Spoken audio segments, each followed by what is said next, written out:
Here we go. All right. All right. So do we have taglines? Kind of. It's like 2.5 taglines It's because more than none. yeah, That's it's been a month of very sparing taglines. Like Yeah.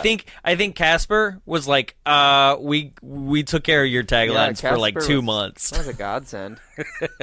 So here we go. Like I said, it's like 2.5 because Yeah. 2 of these are pretty much the same thing. It's a Whole New West, July '99. See, like, I don't think they really need to add the month and the year. Like, you ever see things and it's like they thought the date was going to be really important and you're like, you just dated it. Yeah, Like, that just lets us know when it came from and it, like, kind of ruins it. right. As if Womp, they womp. really, really wanted you to know 15 years from now when this came. Yeah. On July 2nd, it's a Whole New West. What's the Old West? Oh, I get it. I get Wah, wah, wah. and I was also like, wah wah. Wah, wah, wah. Just combine 'em. Wah wah wah. Right? Like the joke itself creeped up on me where it was like, don't I saw it right say behind it. you. Don't say it. Look, you're gonna embarrass yourself. Okay. And it doesn't get any wilder than this. But it does. Oh, it totally does. It can get so much crazier than this Yeah. movie. But then again, this movie is pretty insane. Yeah. Yeah. With a budget of $170 million and grossing $113,800,000. 17 puns dedicated to the art of racism and degradation of the handicapped. 3 shots of someone's ass. 2 men in drag. 1 actor playing multiple parts. 1 Acme spring-loaded punching boob. 1 train of tricks. 1 tank train of death. 1 man with a horn in his ear. 1 man who defies the laws of human physiology by existing at all in his wheelchair. And 1 80-foot mechanical tarantula. With a 4.8 on IMDb, a Metascore of 38, and 17% rotten on Rotten Tomatoes, it's 1999's Wild Wild West. Let's drop some bombs.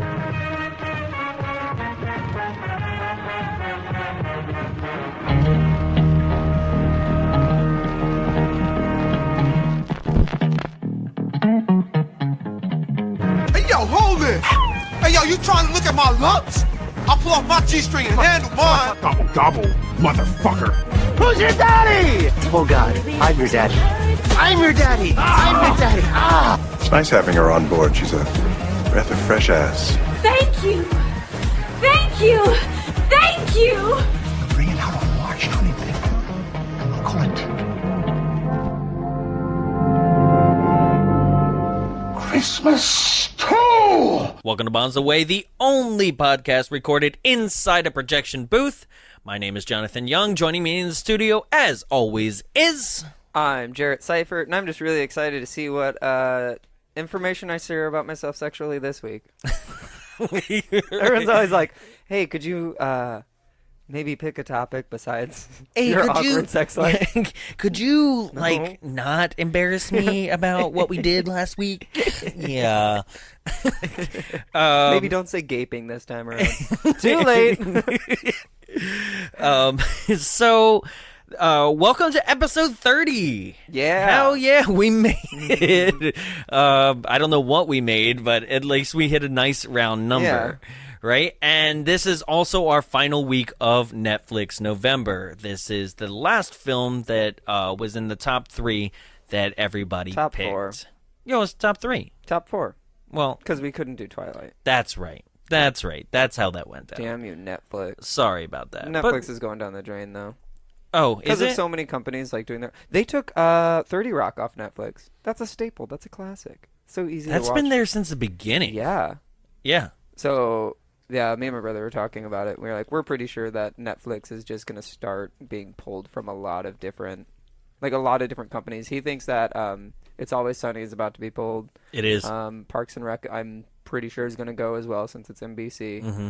And after that, like, if they start losing shows like that, then it's just kind of like, well, you're just like your own TV You're just network. there. Yeah. Yeah. So, You're just and I don't know if that's becoming gonna be Hulu. worth it. Yeah, I was like, well, at that point, Hulu has all those things still. Mm-hmm. So it's like, at what point is Hulu subscription going to outweigh a Netflix subscription?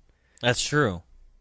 That got really intense. That was a No, real topic. no. It's definitely, well, it is Netflix November, so Yeah. these kind of things are important to even discuss when it comes to the industry and I don't know, the longevity of putting out classic films or even cult films or bad films that we do that are easily accessible, because the more and more that these things are out there and getting into the hands of other people, the more that they're loved and cherished, and they can continue to grow and the next generation can discover them.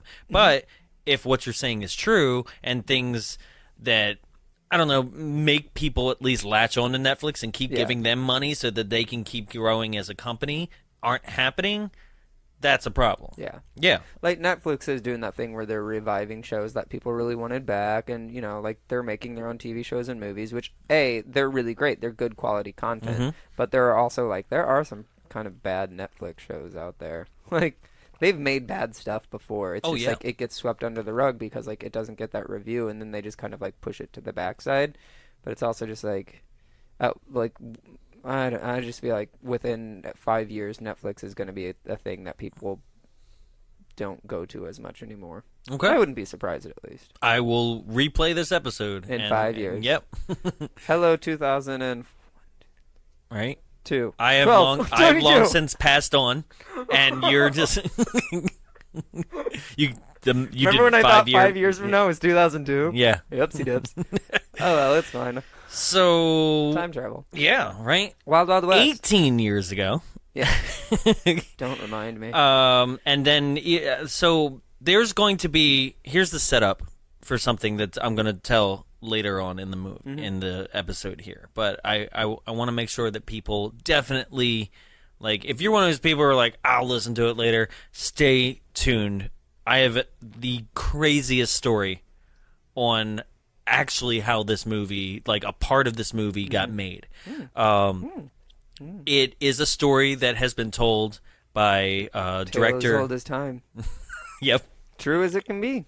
True as it can be. And so it's a story that's told by one of my favorite directors, a huge inspiration for me wanting to do podcasts in the first place, Kevin Smith.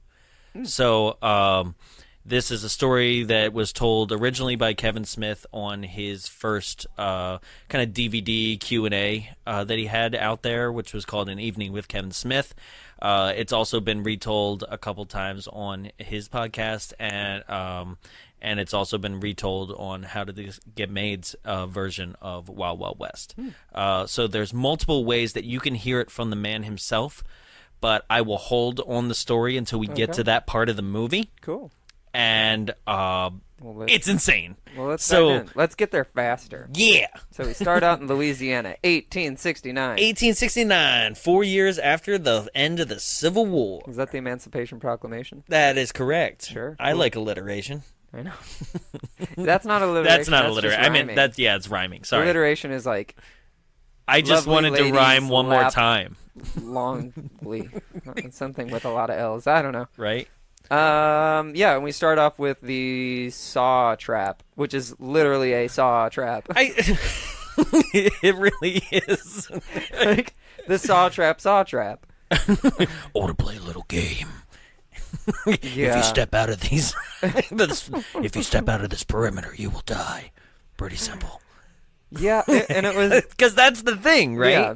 Like, okay, science defies itself continuously in this movie. Yeah, I think this is a world this is an alternate universe that did not exist with science. Yeah, with the Spider Or their Confederacy. science, It was like a weird steampunk... yes. Steampunk futuristic Western. Yeah.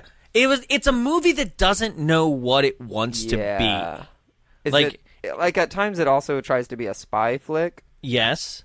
Right. Because, well, that's from the original show. The original show is like James Bond in Wild West, right? But Wait, what original show? Wild Wild West. It was a television show. Oh, Yeah. okay. What? I just watched the movie. Yes, Sorry. it was a television show. Okay. But its two main leads were both white. Oh, Okay. So here's a movie who, like, I believe wrote originally, like, based off of that show. And then as things started getting added on and piled on, like, this is famous for having, like, 6 different rewrites and multiple screen tests, which, like, then they would take notes and be like, go back and change this, and huge refilms as well. So to infuse a lot of the comedy into it. Because the audience, historically, this is a movie that... So the audience would go in, and the test screenings and the reviews would be like, I don't know what's going on. Like, I don't understand this, right? And to the point... That was a running theme. to the point where the director, Barry Sonnenfeld, and Will Smith had to publicly go on record and make up a story being like, yeah, so people are confused because they thought that they were going in to review The Matrix. And that was what they said. They're like, oh, no, you got it wrong. Like, covering their ass. They're like, could you... What? They're like, surprise, this is the first hour and a half of The Matrix when they're inside the Wild West. Everyone's like, God, The Matrix sucks. Oh, my God. But actually, that is what people are saying now. Yeah. The Matrix is just over the top, too. Stupid. Is Lawrence Fishburne We just also have a Matrix Will month. Smith? Oh, my God, February, Matrix month. Matrix month. That'd be terrible. I can't sit through those movies. I'm sorry. The first one's good. Yeah. The first one's really good. I don't It know. never needs the other two. Yeah. Yeah. It just So- got too confusing, and I hated it. Oh, yeah. Okay. Like Lord of the Rings. So Sue me. that's another Yeah. part of this puzzle, this crazy puzzle that is this movie. So, yeah. Oh, back to the movie, by the way. This is the movie. Yeah. So we're there's a guy and he's running through a field and there's a giant saw blade chasing him and he's got a device around his neck that also does seriously look like a saw trap. And it's a giant buzzsaw with a spider on it that's like chasing him down. Eventually the buzzsaw like decapitates him and we see this guy with a horn on his ear be like, "Ah, you died." Yeah. Like, this Start opener movie. didn't... Yeah. He was like, I thought scientists were more smart. I'm like, that's your opener? Yeah. Like, this opener doesn't make me go, what's this movie all Yeah. about? It makes me go, what just happened? It is the saw of the Wild Wild West. I mean, Once- I mean, twice, this three is what times in the happens film. in the Wild West. Really, just kind of like Right? And then it starts off with this very, like, comic booky, like, intro. See, like, okay. bah, bah, bah, bah. The intro to me, it read that it didn't know if it wanted to be a Western or a James Bond spy film. Right. But it also had like a little bit of disco in the music. It also was like, hey, we just learned this effect on, like, Yeah. Adobe After Effects. It made me really like nauseous almost. Yeah. I was like, oh. Yeah, what's because happening? it's just cel-shaded clips of not the movie per se, but them, like, Yeah. standing in front of a green screen shooting things. I was sitting there, I was like, there's like a full-on reason why they stopped doing credits at the beginning of a movie. Mhm. Like, they saved that for Like, the end. full-on intro credits like this? I Yeah. was like, because no one wants to sit through them. They're No. like, get to the start so I can leave faster. Yeah. Like, Yeah. we don't want to watch names floating across like some No. outline silhouette. The only time that it works at this point is, James Bond. Exactly. Right? But that's also, like, very, like, there's, like, history in all that. Yeah. It's, like, tradition at this Yeah. point, you know? So then we're at this town, and Someone lives in a water tower. what the hell's going on? Is this a water tower brothel? Is this... A water tower brothel, and it makes human broth. Oh, God. Gross. No. And everyone drinks it. Oh, okay. Do you think this is a water tower for drinking? Drinking water? I mean, what else would they use it for? Putting out fires? I don't know. Yeah. The fire they're putting out is the passion of Will Smith's lovemaking in this scene. As he makes out with air. Yeah. Well, he was so really what going we're for it, saying, too. what we're saying that right. He was really trying to sell that joke, of making out with air because Yeah. he's trying to pay attention to the General McGrath's men that are what is it? They are smuggling nitroglycerin. Bombs. Yeah. Something about explosives. Right. But, okay, so he is in this water tower, and in the water tower there is a bed hanging on the wall, like a cot. And then more shelving. Yeah, more shelving. There's a floating coffee table. There, Yeah. I was like, hey, that's the worst way and to this wake isn't up. this isn't his place. I hope not. Because he says, I've been waiting for these guys for over a week. Right? Maybe he made that place you inside the think water so? tower. Right? Yeah. You're not welcome here, man. I can't say it. I can't say the N-word. No, never say it. Jesus. But I felt like I almost had to for the impression. Yeah. Um, So then, the carriage of the horse starts to kick, the leg of the water tower, and it starts crumbling over. Mm-hmm. And we get this lovely scene where he falls out of the water tower butt naked and, right in front of the guys, and he's wearing a cocksock, and you definitely see the cocksock. Okay, that's what I was it going to wasn't his ask. balls I and was stuff. like, I saw... You saw, stuff hanging down, but it was Yeah. definitely, that's something holding it all in. Okay. But, man, Will Smith does love to show his butt. Oh, yeah. This is ass shot It's a good 1 butt of to 3 show, in yeah. this movie. I was like, Yeah. Woo. So... And then they definitely say the N-word. Yeah, And they I was do. like, oh, Yep. okay. Well, no. okay. I was already. Right? Because this is a movie where I don't quite understand why it makes certain choices that it does. I don't understand why it has so many racist jokes and so many jokes towards the handicapped and things like that. If it's also trying to be serious in certain moments. Yeah. And it's just all over the place. Yeah. And this is where he's fighting them naked with just his hat. Well, he's also got his weapon belt because he's like, "Could you throw me down some pants?" And the lady's throwing him down piece by piece of Right. clothing, but the first thing she throws is his Just- belt with his gun. The first thing she holster. throws is the hat. Yeah. And so he's punching them with just the hat. And this is where I was like, I gotta ask. Is he hard? I don't know if you know. If he's hard or not? But I was like, is a black man's dick so impressive that you'd rather look at it than shield your face from punch? If it's Will Smith. It's Will Smith. Because he takes the hat from his groin, and then the guy who he's about to punch is like, what? Well, he's probably like, "Oh my god, a penis." Oh my god, a I would penis. be shocked, but that's also for different reasons. Yeah. And so he looks down, and then they both look up at each other like, did you just look at my dick? Yeah. And then he punches him in the face. Knocks There him are out. also a few slightly not homophobic, but it's really pushing the line of those things Oh, yeah. in the film. And I was like, okay, Oh. here we go. Oh, yeah. No, Sexuality absolutely. is comedy. With Emmett Walsh, when they're touching each other's breast, he thinks. Yeah. He's, I knew it. And I'm like, what exactly did he touch know in that moment? I don't know. Because, the joke is, I knew it. They're gay. And I'm like, Yeah. both of them? You just met Will Smith.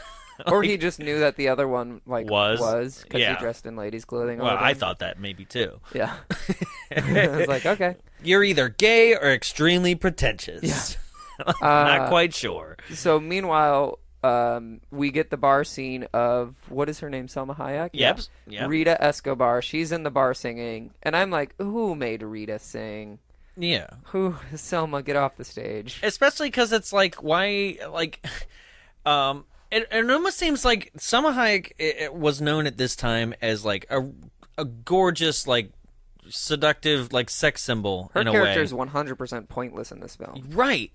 And Not even even at the end, she's like, I was pointless, bye. yeah, Jeez. right. She was not needed 100%. I She don't didn't even, matter. she didn't add anything. Even she gets kidnapped and they're like, whoa. She's not really But even They're not the important. reason that they're saving her. They're just doing it because they have to save the country. It's the only thing she really exists for is Jokes. for them to jokes for them to fight over. Yeah. And then to to give them that one piece of information of where Loveless is going to go next. Yeah. That's it. Yeah. So yeah, she's at a bar, right? And she's basically like a can dancer. Yeah. And there's another lady. There's another lady, which is Kevin Kline. Yeah. And Artemis Gordon is he's dressed in drag, right? Yeah. Really bad. Why does this happen? Why does this happen? Where in movies, I wouldn't say it was bad. It's better than I could do. Yeah, but I just like, why does this happen in movies so much that like everyone around the person in drag can't tell, right? Well, except for Will Smith, he can tell in this movie. I mean, maybe for that time, because in the Wild West, this is my excuse for it. No, women didn't have much makeup. No, so they were just like, that's just an ugly broad. They were like, whatever. But I mean, because this has happened in other movies that we've done. Like this happens constantly. Yeah. Where I'm like, how can nobody? How's nobody like? That's a man. You know? Maybe they were like, that's a man. And there's somehow the most coveted girl in the room too in this movie. Well, for that one guy. For a couple. Well, maybe those are the people that are into that kind of like, stuff. What, the South? Into the South of him? Oh, no. As a her? I just meant the South as a whole. Oh. Well, the South does have a hole. The South is a hole. Gross. And we just lost the entire eastern southern seaboard. Like, wow, whatever. Where's my cousin? I'm gonna touch him. That's not going to be the last time in this episode that the whole eastern southern seaboard is going to hate us. So then Kevin Kline, Artemis Gordon starts singing on the stage, and people are like, woo! Sons of the South. Yes. Yeah. In order to, I don't know, make himself seem better, so someone propositions him, or so the General McGrath. Yeah, General It's McGrath. definitely from McGrath. Yeah. Yeah. So he will propose to him some sort of sexual offering. And then we also get Will Smith, who is fended off the guards. He's fully dressed now, but the horses with the dynamite, with the explosives, are running away. So he's on the back of that, like trying to stop them from going. Instead of stopping the horses, what if you just disconnected the two? And then the cart in the back would maybe just like slow down. Maybe. Like. Yeah. That was I was like, you could have just. No, you're right. Pulled the plug. Yeah, because I have a feeling that like. It would have slowed. Yeah, horses probably, if they were spooked, they're probably not going to slow for a while. Yeah. I don't know. They're just like, gotta run! Right? That's constant yelling. Okay. So, Artemis gets General McGrath up into his own bedroom. And then they wander across like some whip play or something, some real sexy stuff. And I was like, this is going to be a sexy movie. And then immediately all sexy went out the window after that scene. I was like, well, never mind. Well, except for Loveless's S&M bed. Yeah. What was that? I don't know. What was that? He has an obsession with spiders. Yeah, but that's not spider. Like, that was like weird whips and chains, but it also had like a the one divot that Salma in the bed. is... Yeah, that she's in a bird divot cage in the bed so he can wheel right into it and be in the center of attention. But he has. Okay, I'm just gonna go into Loveless real quick. We're gonna be all over, Go and into I'm fine. Loveless. Oh no, Loveless is our villain in this movie. He has nothing. He is handicapped from the waist down by not having that at all. Because he got it blown off in the war. Right. Did you know the Civil War lost more Americans than all the other wars combined? Oh, cool. That's what happens when you fight yourself. You just shoot yourself in the whole lower half. Right. Yeah. He has more American casualties. I did hear that. Thanks, Ask Reddit. He from the waist down has nothing. Like, there's nothing there. And he's like tied into a chair. Right. Or sealed into a chair. Maybe he's like I don't know, but chair. also like he can like spin within the chair if he gets punched in the face. He has really great ball bearings. Bum, bum, bum. And he, in his first introduction, well, not introduction, but like his main like speech to everybody and to the audience is like, he lost a spleen, he lost his bladder, he lost his small intestines, he lost a lung. Like, he shouldn't be alive. He's a medical miracle. Oh, really? Yeah. That beard's a medical miracle. Okay, so I have a friend who looks dangerously like him, but does a better... He has a spider on his chin? No. Because that's what it looks He like. just has, like, I think that's on purpose. He just has like a beard thing, but he looks a lot like the actor, but he does a better Southern accent. Whereas, well, like, Kenneth Branagh... come on. I just watched Murder on the Orient, and he can't do a French accent really either. Geez. And he's got crazy facial hair in that Yeah. too. Like, yeah. That's your shout out, John. I hope you're happy. Could have done better than, what is his name? Kenneth Branagh? Kenneth Branagh. Branagh. You know who Kenneth Branagh is. Not off the top of my head, but I'll search it later. I never do. A lot of Shakespeare. Oh, that's why I director don't know. of Thor I really 1. don't like Shakespeare. I don't either. We'll get into that later. Maybe Yeah. that'll be a Shakespeare shorty. Stupid iambic pentameter. Anyway. Yeah, so that's the setup. Oh, wait. And where we are lost all theater know. nerds. Don't worry, I come from theater, too.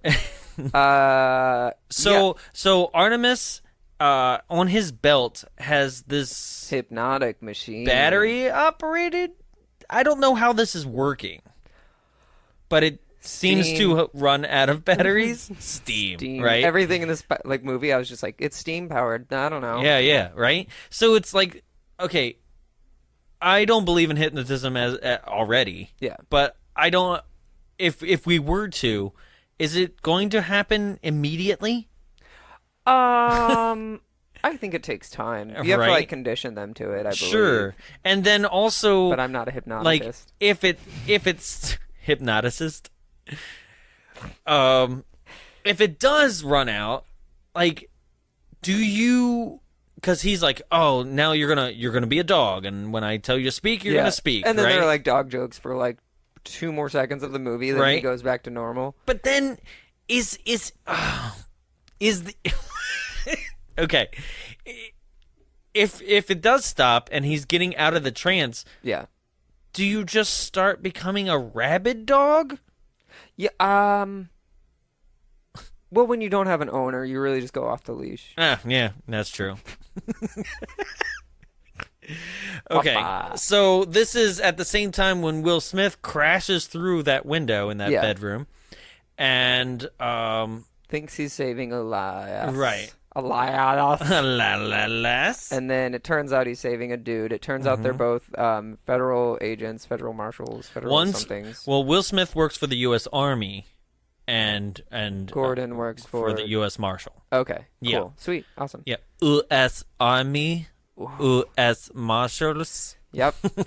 Because she's reading their lips. Yes. Also, like, Jesus Christ, that henchwoman, she has a telescope everywhere she goes. Yeah. Everywhere. So they have the most gaudy outfits, the henchwomen do.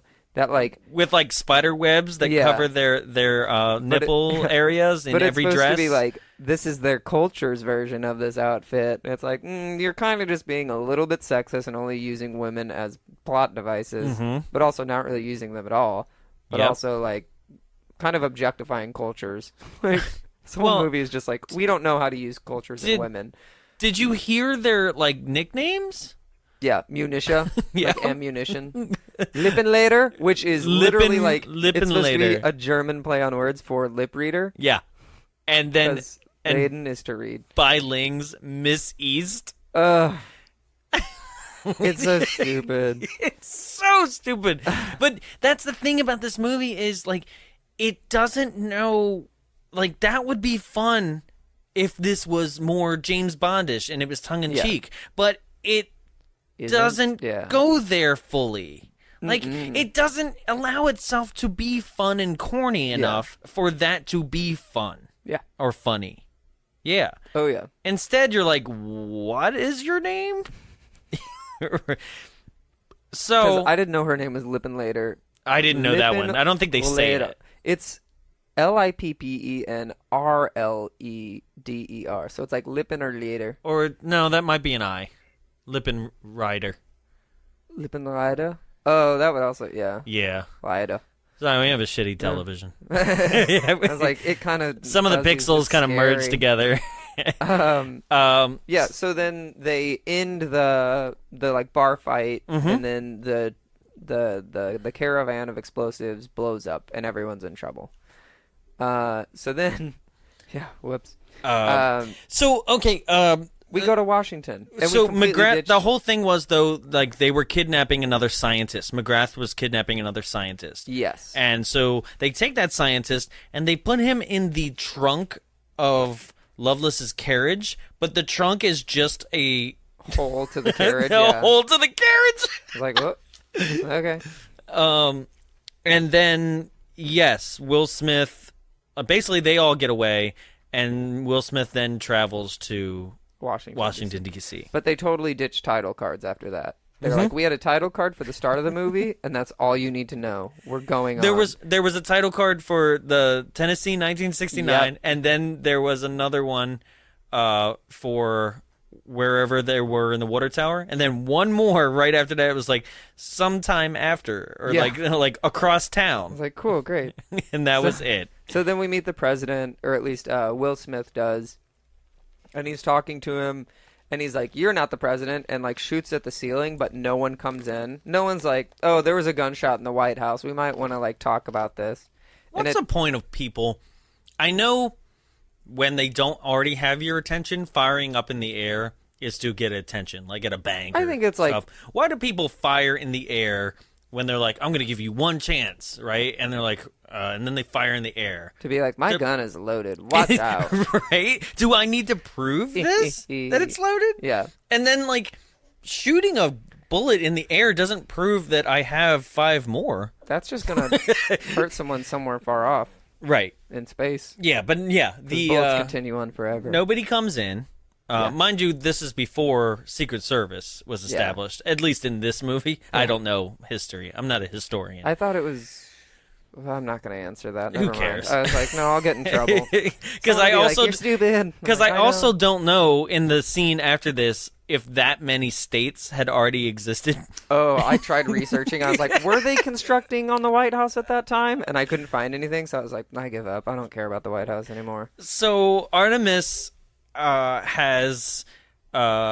President Grant. Yes, he has done a full makeup of President Grant and disguised himself as President Grant, and it's the only time that he looks really good in costume because he's also in the movie as an actor playing President Grant. Yep.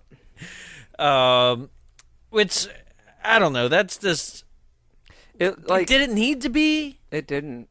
But no. It like tried to add its own little bit of comedy, but then it was just kind of like, oh, you're actually just like, it didn't do anything. Right. It didn't make it funny. It comes back later in the movie as like a trope. Where it's like, which president is there? But then they're like, catch them both. And they're like, oh, okay. So the president basically assigns them to work together as partners. Oh, no. Working as partners? With like a Negro? Oh, don't say it. I really, part of me, because like that's the part about this movie is like there is like accidental racism and like super purposely like hateful racism, right? And they're kind of in the wrong spots, right? Where it's like when they're about to hang him later in the movie, they allow him to do like a 5-minute stand-up routine prior. So like we're mostly they'd be like, yep, throw the rope over the tree. Let's do this. You know, like but then there's other times when, I don't know. It seems to be in this weird Wild West steampunk world. It seems that 4 years ago was 4 years ago in the Civil War. And when they lost, everybody was like, kind of like, yeah, we're good now, and right? Everybody's way too good, how it went. Right? Like, I'm sorry, but I don't believe that they just even allow an African American man to just walk on the White House lawn. You know, at that point, like, even maybe they did, but we don't know. We're not historians. I don't know. not a historian. Yeah. So don't know history. Yeah, they just allow him to walk in and walk right up into the president, and then pull not one but two guns on the security. Like that wouldn't have happened. Oh, not at all. You know. So he sends them, basically being like, "Hey, I got sent this cake, and it's full of spiders, and I need you to go and research what this dude's up to." Yeah. Right. So he gives them the presidential train of the Wanderer, which Artemis himself has retrofitted with 1,000 other steampunky gadgets. I would never touch anything in that train because it would shoot you in the face. Everything. Yeah. You pull a pull cue, like it does a lever. You do. Yeah. There's levers underneath the train. Yeah. Like I was like, touch anything and it's gonna transform. Yeah. I did like though. So Artemis takes off in the train, knitting some chainmail, and then Will Smith is on a horse, like riding up to the back of the train, trying to catch the train, and just abandons his horse. He's like, "Bye." And I was like, "Oh, poor horse." There's so many horses abandoned in this movie. Oh yeah, like, nobody actually owns a horse of their own. I think it's like the Uber of horses. Like it's just horses just show up, and then you take them, and then you go wherever you need to go, and then when you're done with them, you kind of just jump off them. Yeah. And then horses are like, I guess they're just gonna really disposable. Just roll up to the next town and tie myself up and hope somebody orders me on the app. So, then they're on the train, they're bickering to each other, and it's a classic like, you're just a brains person, you're just a bronze person. Which is a trope through this whole movie, but I would say after at least halfway through, Will Smith should be like, all your shit works. All the way to the end. He's like, you're half done, half-baked ideas. And it's like, well, have any of them failed? They don't seem half-baked at all. No, it's just, every time it's just Will Smith being like, wow, crazy contraption, and whoa. What, just because he's a nerd and doesn't get laid and doesn't know what a boob feels like, all his other things are horrible? Right? Because it doesn't seem like that. Although I am confused because like he's showing off a bunch of his gadgets to him in a scene that's coming up, because basically the train is just kooky and weird, and like it catapults him into a chair at one point, and then like this giant mallet falls out of the ceiling and punches him in the face, which lands him onto the pool table, which straps him and spins him down and hangs him, as the train's, like in the tracks underneath the train, stuff like that. But there's this other thing where he wants to take a note, and his wrist is spring-loaded with a pen, and the other side's spring-loaded with a notepad. Yeah. Right?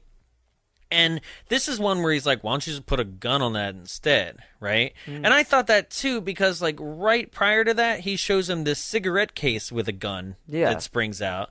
I'm like, why didn't he do that? Yeah, that's a good question on that one, right? But even then, it's just like, he has the right ideas, and he has it already a working, functional gizmo. Yeah.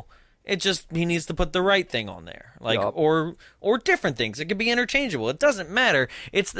I'm more completely confused as how this all works, which I'm usually am in all these kind of movies, like whether it be the Lazarus Machine from Casper or what was the other like crazy contraption house? 13 Ghosts. Yeah, all that. Like I'm way more concerned about like how, in whatever time period it's set in, that they were able to pull this off at all. Springs and shit, man.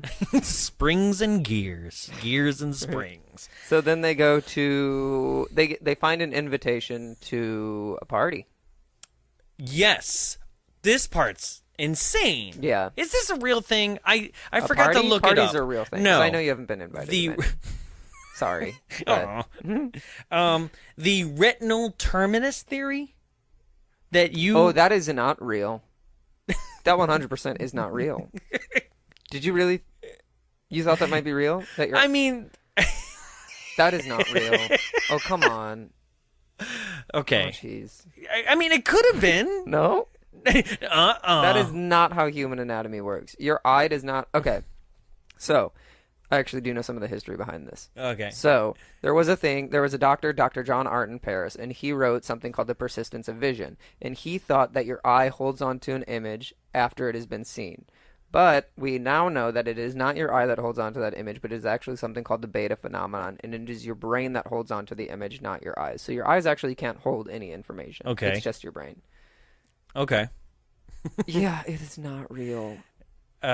See, even that is just like... Yeah, Yahoo Answers says the best answer is it cannot be preserved in the retina, as the retina doesn't have neurons, brain cells, which memorize. Even if it had, they die out after oxygen is cut off. It's fiction. It's fiction. It is a beautiful fiction. It's not a beautiful fiction. It's stupid. So dumb. Oh, so I like that the person who asked the question literally was like, in the movie, well, West. They're like, oh.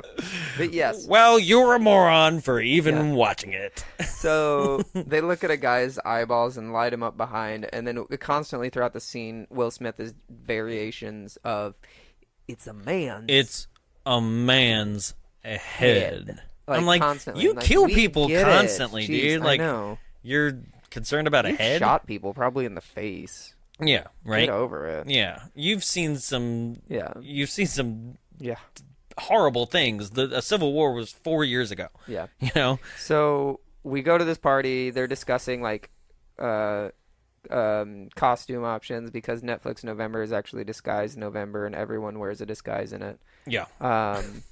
It's my favorite thing. I was like, oh, we accidentally did that theme. And then. So Will Smith is like, don't go as a lady.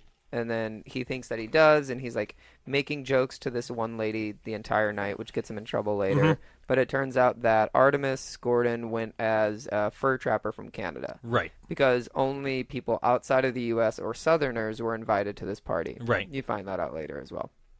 The reason for it. Mm-hmm. So Will Smith discovers Salma Hayek, after being taken to a room that's filled with paintings. The paintings actually have people in them, which is a pretty cool thing. Stop. I don't know what. Stop. You can't just brush over the painting people. No, I was about to describe them. Oh, okay. I was like setting the scene up. Oh, I was like, okay. it's a pretty cool thing. And you go, stop. Yeah, don't attack me on air. Please, dial it back, brother. So, Will Smith is talking to Miss East. That's her name, right? Yes. So they go into this room to, like, strike a deal, and she's trying to get real sexy on him, like. Mm-hmm. This is another ass shot on Bai Ling. Yep. So, and she's putting her bare ass on this desk. And I'm like, that's how you get some sort of sickness. That is pink eye for the masses. Thank you very much. And then, as they're striking this deal, a man crawls out of the painting behind them and tries to attack Will. Mm-hmm. So then Will shoots. I forget the shooting order. He lets the painting. He moves out of the way and lets the painting shoot Bai Ling. Yeah. Okay. And then proceeds to fire his gun like behind him, hit that guy, and then fire off camera a couple different rounds into the room. And then you hear everybody just drop like flies in the room. So, but then he leaves the room. Yeah, he leaves the room, and a guy falls from the ceiling. And one final guy falls from the ceiling. Okay. I love. Are you telling me? Okay, so are you telling me that Loveless hired a bunch of guys to stand in the room at all times and be paintings just for that party? Probably. No, because the painting. So you're saying that he made paintings? Have you with actual people silhouette cutouts? Did you see that? Yeah. Yeah. He made paintings for his private office. Did we watch the same movie? Do you know how over the top this man is? I want to be in the room. This man built an 80-foot spider. I want to be in the room where he's like. Okay, I'll be Loveless. Oh, God. Another painting thing. We did that 30 episodes ago. No! I just, I want to be in the room when that interview process went down where he's just like, he's just, I just don't understand. I would like you to make me a room of paintings with silhouettes. Okay. Now, I want them to be able to house men. Men? Just men? Men. Yeah. I thought your thing was spiders, sir. Men. Did I stutter? I want men with guns. I would think a man of your stature would.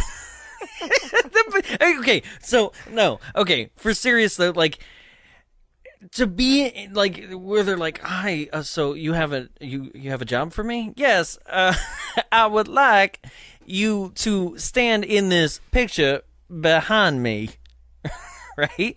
And then he's like, "Okay, for an undetermined amount of time." Okay, but hold on. If he knows this party's gonna happen, and he's like, I don't think it was for the party. I think this is his normal everyday office. okay, Because this office was off limits to everybody. yeah. So, but what I'm saying is he had this office retrofitted with these details, knowing that he would have other clients in there just in case he would need them to attack.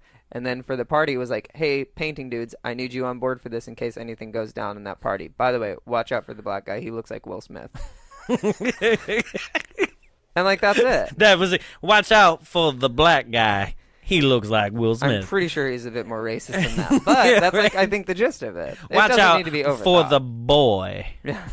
He's over the top. I give it to him. I mean, but it almost seems like it just seems like these pictures are there all the time. See, you're putting too much thought into this, where I'm more concerned with everyone knows who Jim West is, but no one knows that he works for the government. Yeah. Why aren't you concerned about that? You're like, paintings. It's just, Our main character is known by everyone, but his job is known by no one. No one's like, government person here. Why aren't we panicking? Mr. West. Like, That was a bad one. that sounded like, That sounded like Adam West. no, the guy that does talk like this. Oh, William Shatner? Yeah, it was a little bit Shatner. Okay. A little bit Shatner. All right. Yeah, no, I'm just openly because the same live painting structure is also for the violinists as he's introduced in a giant Abraham Lincoln head that explodes on stage with red confetti. That was okay. So I laughed. I like that one. I laughed, but I was like, God, that's really poor taste. But then when I dark. realized all the people that were there were most likely supportive of John Wilkes Booth, Yeah. our American cousin. Yeah. I need to see that play like I need a hole in my head. So, This is the dumbest Abraham Lincoln joke.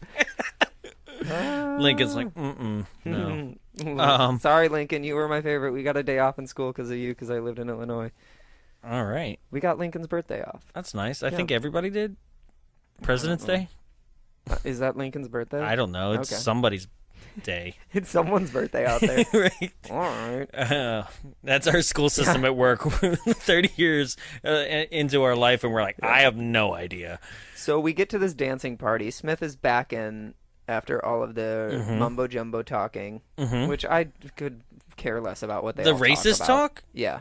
Oh. Like, but this is constantly in the movie. Like, anytime that Loveless and Smith have it's not Smith. His name is West. Yeah. Well, yeah. Everyone knows who we're talking about. Yeah, right. But anytime that those two characters have an interaction, it is racist joke followed by handicap joke. Yeah. Racist joke, handicap joke. You know, to the point. Well, that kind of stuff was okay in 1869. It's never okay. Okay, the one that really I was like, ooh, is where he's like, I haven't seen General McGrath in a cone's age. Yeah. I was like, shit. Right? Because, like, all the other ones are extremely clever. I was like, that one was a stretch to use something that I don't even think anybody uses as a turn of phrase. Go to the deep south. Right? Right? You'll get real woken up. What was the one that I thought I was like, oh shit? Because it was the last one. He's like, I guess you don't play poker, right? I was like, oh, please don't call him a spade. Please don't call it. I didn't understand that one. I was like, is he like a poker face? What's happening? Right. Right. Oh, God. I was like, Yeah. And then part of me was like, is he gonna do the Passenger 57 Wesley Snipes reference? Where it's like, I guess you don't play roulette. And he's like, why? Always bet on black. That was a great line from that movie. But like, I was like, that's not gonna work for him if he says bet on black. Yeah, so we get a racist talk, but then they're dancing, and Smith thinks that he's talking to Gordon. It's actually just a busty woman, and he plays bongos on her boobs, and I was like, this is hilarious. Yeah. And so they're like, let's hang the black guy. Yep, hang Lynching. him. Right. And for a minute, they like leave him unattended.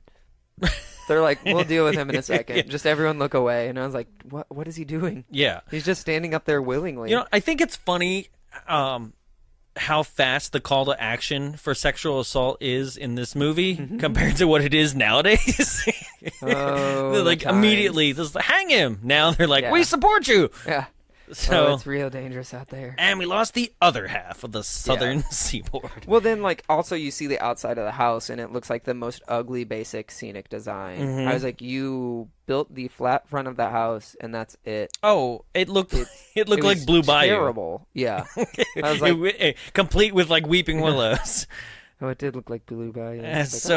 Yeah, right. And then Artemis is upstairs. Yeah. And which I thought this was probably the coolest contraption, and that kind of sex also bed? made sense. No, not the sex bed. Yeah, super cool sex Loved bed. it. The boot pump dentist drill. Yeah. I was like, that's that's neat. cool. Yeah, because it made sense to me. I was like, Yeah. because dentist drills actually used to be like foot cranked. So I was like, yeah, that makes perfect sense. He releases Salma Hayek. She introduces herself as a daughter of one of the kidnapped scientists, and so Artemis decides to take her with him on their journey. Meanwhile, they find out that General McGrath and his boys are going to a lakeside area. Yeah. I can't remember the name of it. Yeah. To do an ammunition drop or something like that. on a gigantic target. Yes. They do not realize they're on a giant target. They're like, someone really did not mow this grass properly. Right? I was like, did they need a target? Yeah. Because they're not seeing it from space. Yeah, I know. But then, Will Smith, turns out the hanging rope was a like rubber rope. Yeah, rubber Which, bungee how cord does someone type not rope. feel that texture and be like, something's wonky with this rope? Right. Maybe it's, I don't But know. I love, okay, this is where they allow him to do a full, like, roasting of the crowd before hanging, right? Which, I'm not a historian, but pretty sure they didn't just let people just, like, make fun of them for, like, 2 or 3 minutes. Any last monologues? You got one? Right? All right. Right? But I do love, this one made me laugh out loud, where he goes, back in my native land, and somebody's like, Georgia? I was like, yes. Like, ouch, okay. Yeah.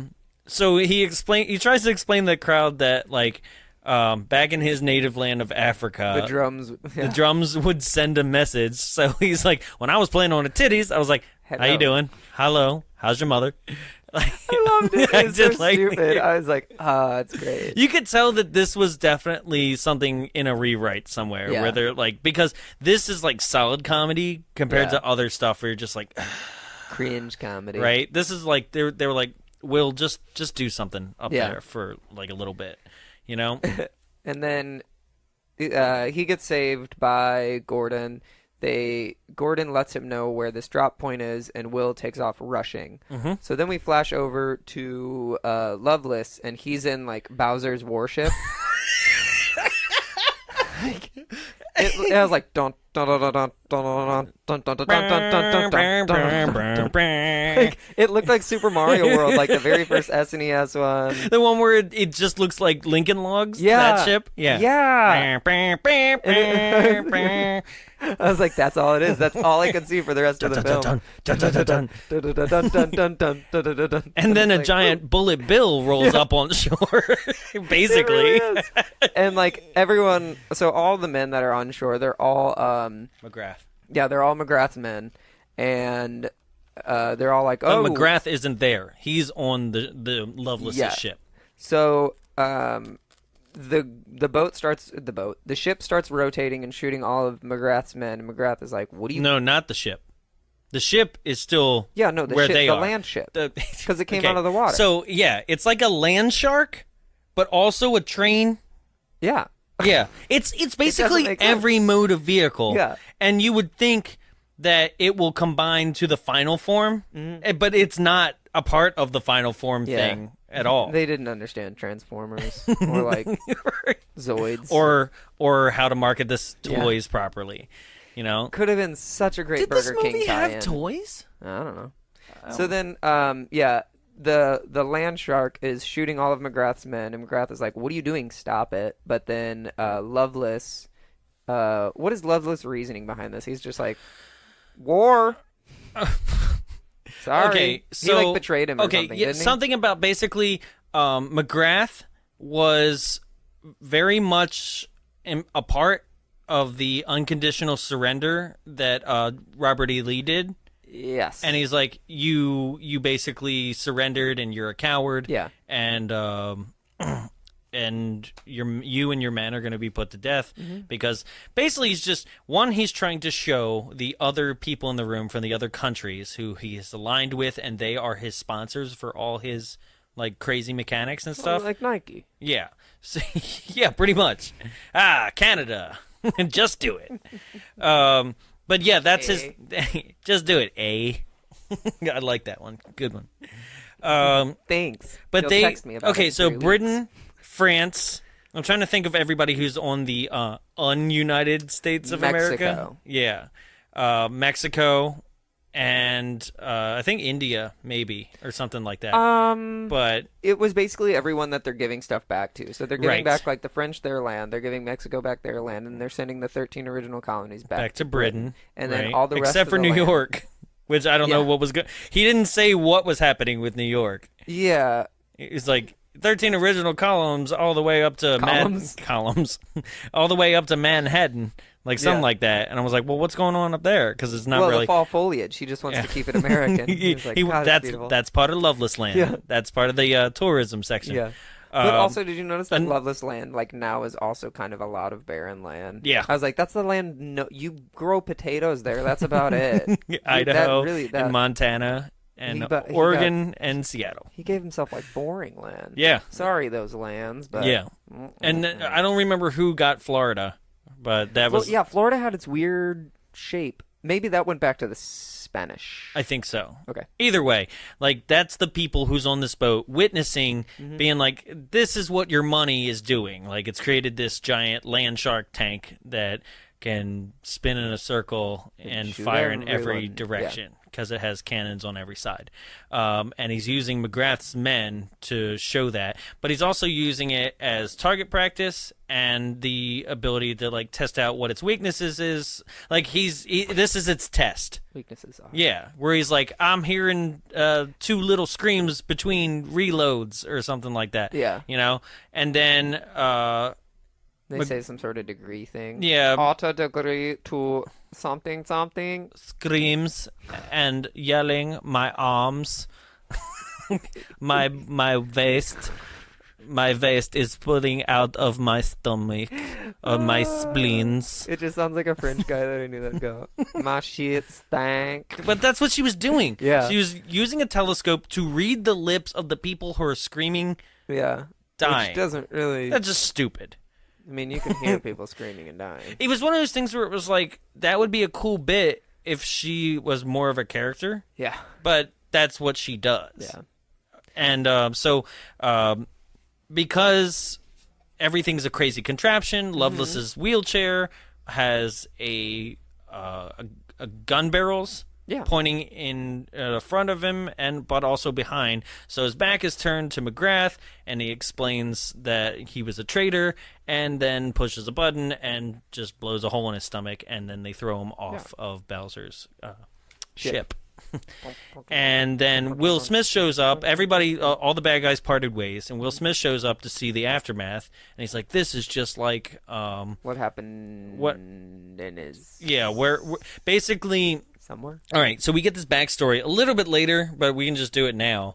That Will Smith, when he was a young boy, ran away from the plantation he was a slave at He was split from his family first, and then the plantation he was on, he ran away from that, and then he was raised by Native Americans, and then joined the U.S. Army during the Civil War, and was in search of his family, which was brutally murdered by General McGrath's men.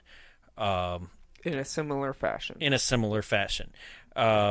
And that's the backstory we get a little bit later. But that's the whole about whatever it was like a fort or something, and he thought McGrath did it. But it turns out Loveless did it instead. So he's been hunting for McGrath for years to basically avenge his family and the people at that fort. And it turns out it wasn't him, it was Loveless, because McGrath gets washed up on shore and is dying in front of him. And that's it. McGrath tells him something, right?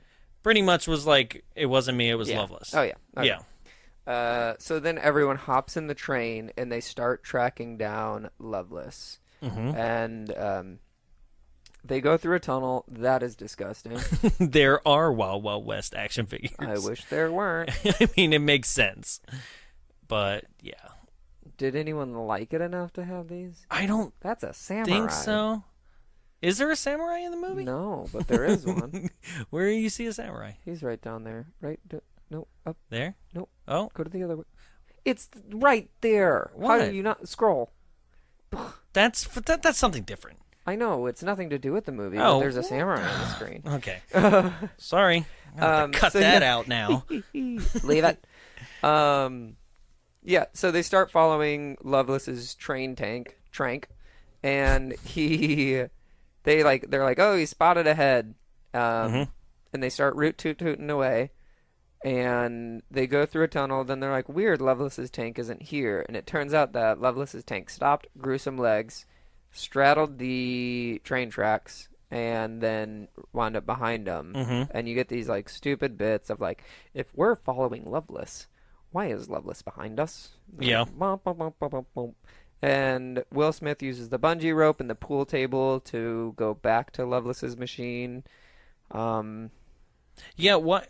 The movie kind of goes after this point. So, okay, this is a point. So, I always remember this movie came out when I was working my first job, which is a movie theater.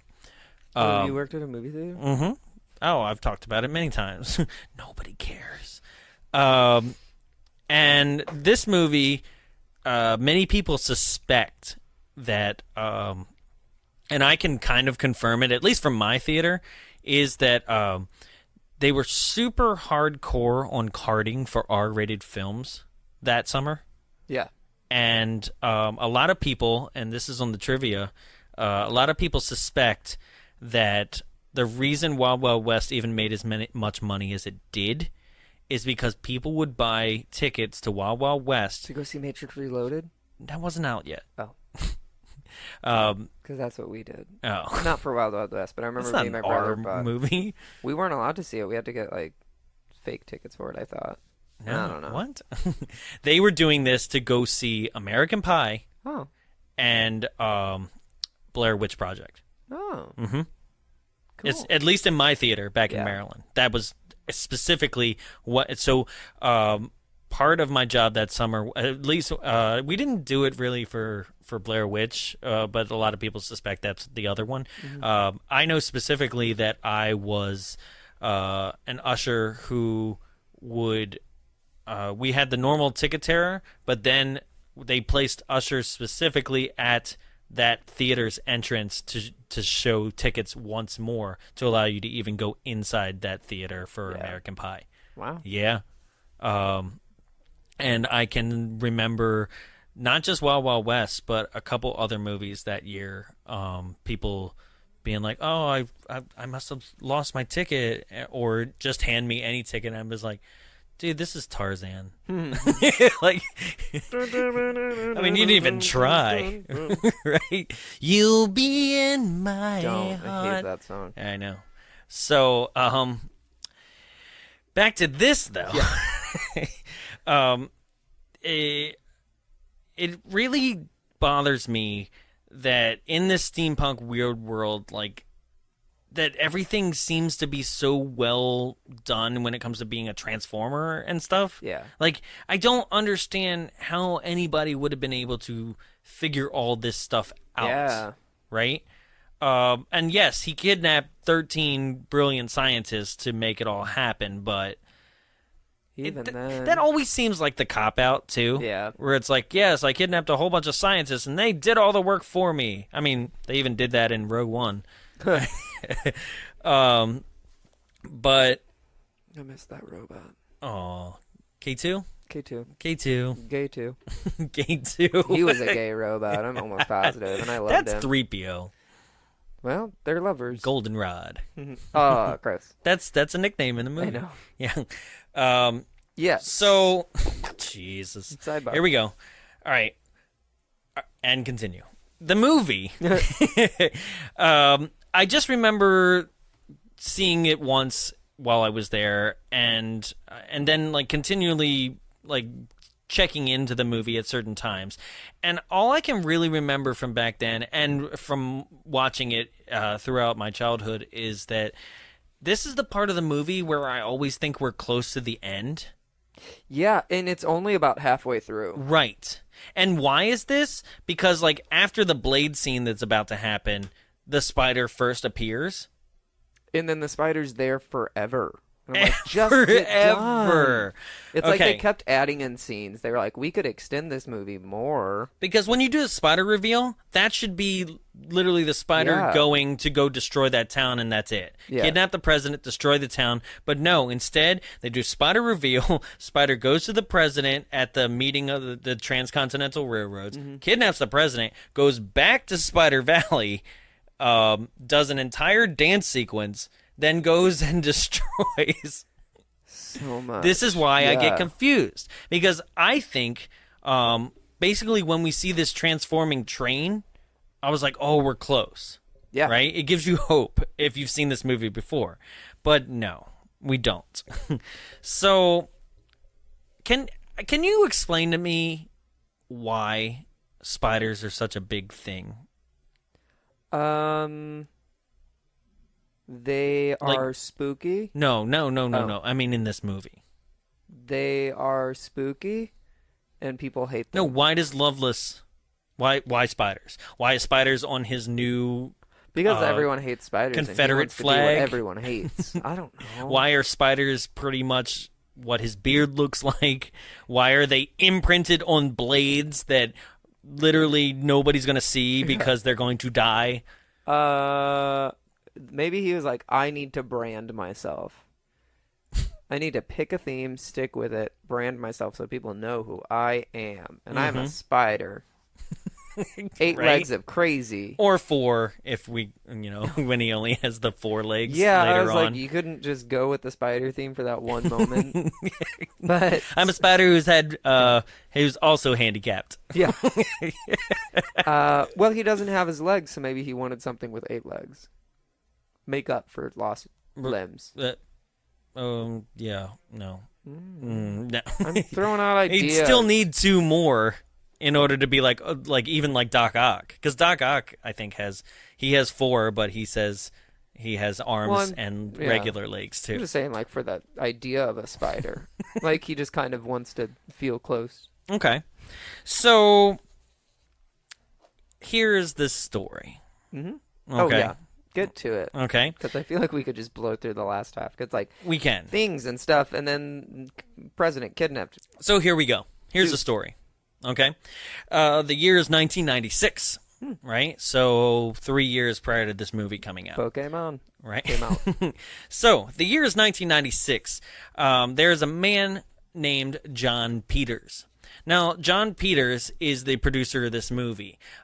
He is an extremely famous producer who first his main claim to fame before this is as the Batman movies, Michael Keaton, Tim Burton Batman movies. Okay. He originally was a hairdresser for Barbra Streisand, and then fell in love with Barbra Streisand, and then made it's a big, and he brags about this film all the time, actually. I am not going to get it right, but it's the Barbra Streisand boxing movie, right? Now, Rocky 2. yeah. Could you imagine if that's $1 Million Baby. Those are the only 2 boxing movies I know. Anything Rocky and $1 Million Baby.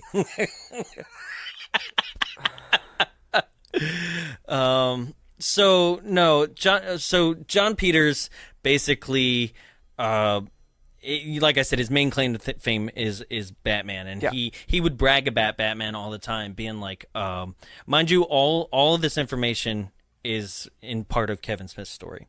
Yeah. Okay. He'd be like, oh, in Batman 1, the reason why that was such a big hit, and people came to see it was because the guy that jumps in the bell tower with the knives and like swings the knives around. He's like, that was a real knife player. And this is the kind of insanity out of John Peters' mouth. That was a real knife, like a man who like plays with knives, and that was real and in the moment, and that's why people saw that movie. You know what they say is play with knives and you're going to get yourself burned. Not the not the amazing aesthetical direction of Tim Burton, not Michael Keaton, like surpassing everybody's expectations. That was the one not with, Jack Nicholson as the Joker. None of that, right? No, Catwoman was. That's Batman. the second one. Yeah, okay. That's Jack Nicholson's Joker. That's the one he's like really referring to. But like that's the thing. He goes on to be like, I wanted Batman to. This is another insane John Peters quote that you can actually listen to on the documentary that's also a part of this called "The Death of Superman Lives." Okay, John Peters. That's the Superman that Nick Cage, right? Mm-hmm. The one that was just like, here it comes. It's better as everyone in everyone's imagination. Yep. So, in that documentary, he goes, I wanted, like, he goes, the iconic line, "I'm Batman." He goes, I wanted it to be, "I'm Batman, motherfucker." I swear to God. And that's out of his own mouth in the documentary. I'm the Juggernaut, bitch. Like, that's just... So, okay. At this time, Kevin Smith has entered Hollywood with 2 movies. Clerks and Mallrats had just come out. Okay? And in Mallrats, have you seen Mallrats? Nope. Oh, come on, man. It's so fun. There's a lot I need to see. In Mallrats, there is an entire dialogue about why Superman can't have sex with Lois Lane.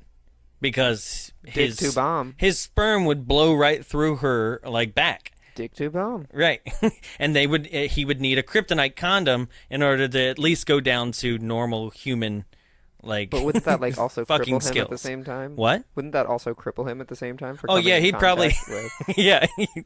He'd like, well, that's why he can't have sex. Yeah. Yeah, he's just sexless man. Well, but that was there's a whole with Jason Lee's character and I'm sorry, I'm lacking on the other name in the movie. Okay. But that was the whole dialogue, right? Yeah. So people at Warner Brothers, right, saw Mallrats, right? And went, "Hey, this guy knows about comic books. Let's bring him in," right? Meanwhile, on the side, right, John Peters John Peters was not working for Warner Brothers at the time. He somehow acquired the rights to Superman after the studio that owned the rights to Superman for the past 4 films with Christopher Reeve just expired. Oh. And this was before the internet, before you could be like, who owns the rights and when does it expire? What day? Okay, Yeah. So he was able to like just call up a clerk and look it up and be like, oh, nobody has Superman anymore? I'm just going to buy the rights. Yeah. So he owned the rights, right? At that time also, John Peters was they looked at like the top producers at the time. Sony was coming into town. The Japanese was like, let's make a movie studio. Right? And they hired like the top 2 producers to be their full CEO, right? They ran it into the ground. And the Japanese themselves like ran out of Hollywood, right? So John Peters was rehired by Warner, right? And they were like, you can make anything you want. And he's like, well, I happen to own the rights to Superman. Which is very interesting because now Warner owns the rights to all of DC Comics, right? But back then, I guess all they had was Batman. Yeah. Right? So... they call in Kevin Smith and they go, we've got 3 different scripts we want you to look at, right? And you can take your pick. And they go, the first one is based on an Outer Limits episode. The second one is Beetlejuice Goes Hawaiian.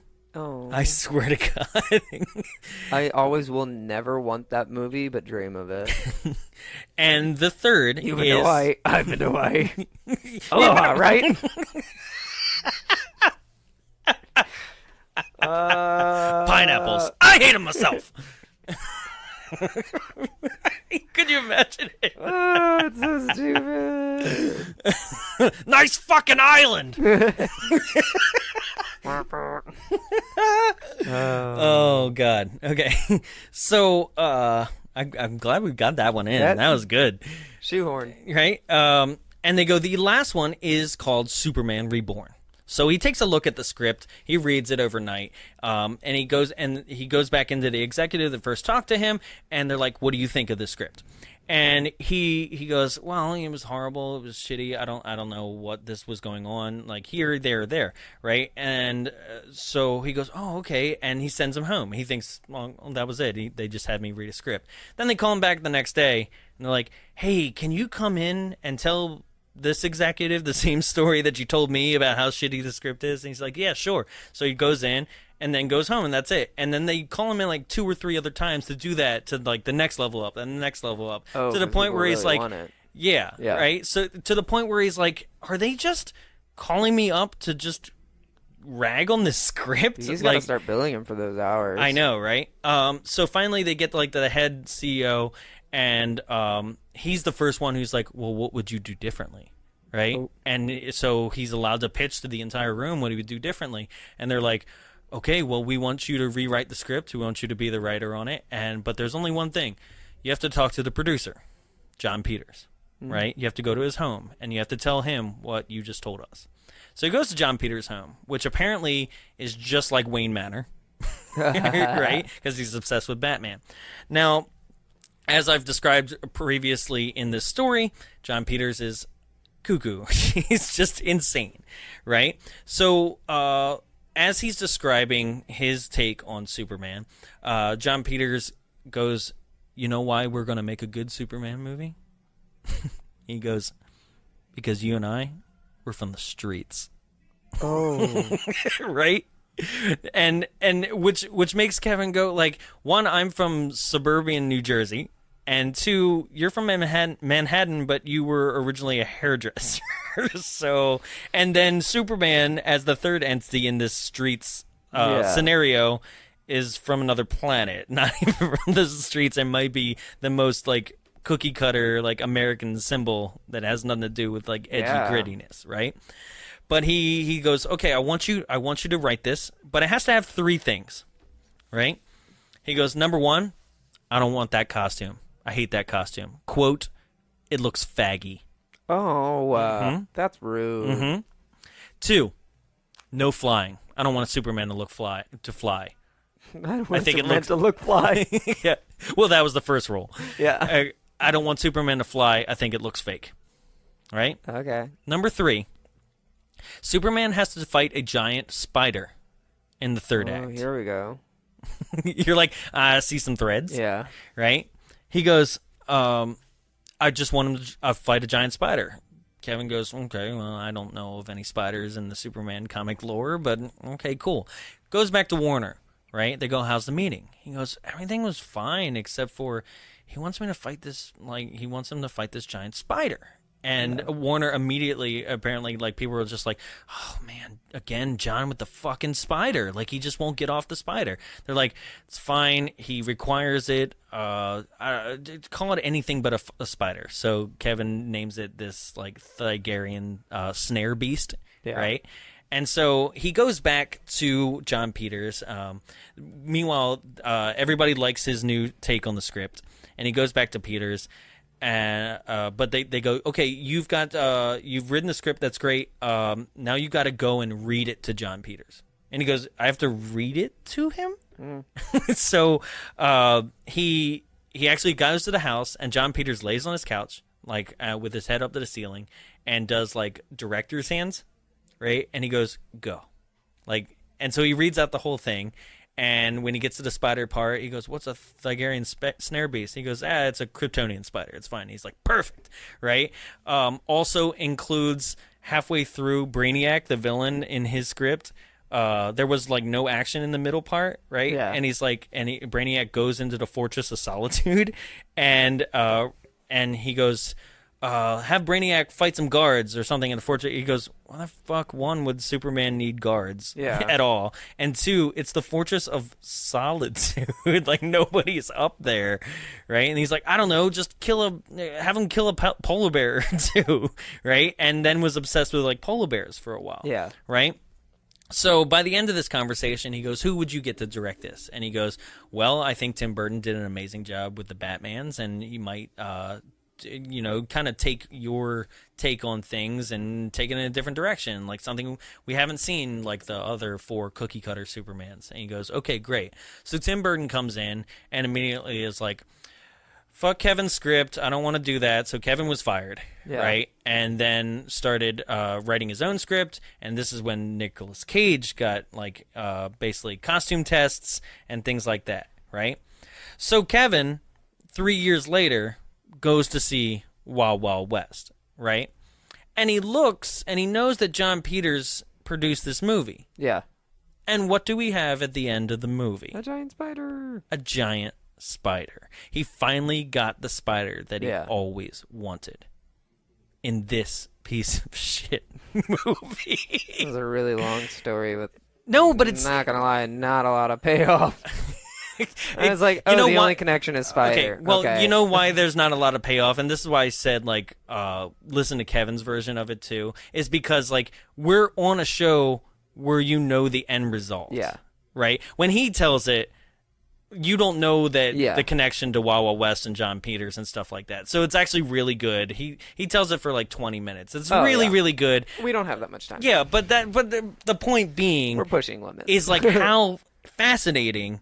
it is that, like, how obsessed he was with the spider. Oh, yeah. That he was like, it's going to make or break the movie, right? But this is where, I mean, it's almost as if, because we're saying that John Peters, as a producer, from day one... It was batshit crazy. Was one, batshit crazy. But two, day one, he's already pushing on a previous movie that spiders have to be in the third act, right? God.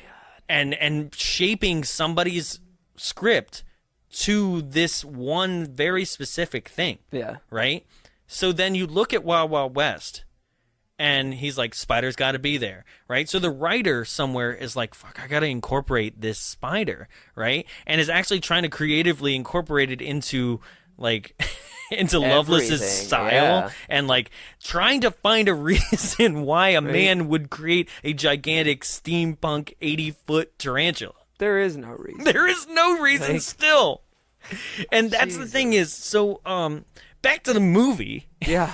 A little sidetrack there. I know, but it's such a fascinating story. This is the first time we've actually been able to like really dig down and try to find some sort of explanation for why something is so crazily off the rails and comes out of left field. Yeah, but there still isn't much of it. Like, where was the transition from that Superman script to here? There's a lot of missing middle ground. Yeah, just the fact of... he wanted a spider. This spider has to be in the movie. Yeah. Right? And I also like to imagine at what point is he, like, frustrated with the Superman script and the fact that it doesn't go away and he doesn't get his spider there. Yeah. Like...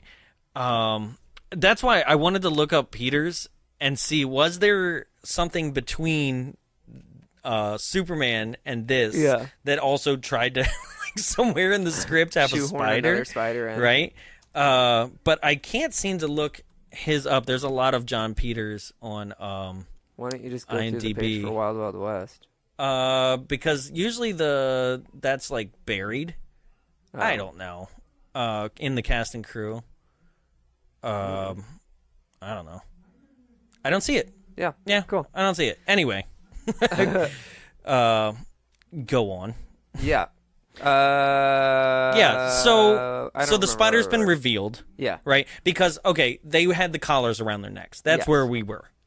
Yeah, they had the collars around their neck. The blade thing from the beginning. Yeah. It's the only time it ever comes back. They escape it by jumping into each other's arms and falling into a crevasse of mud.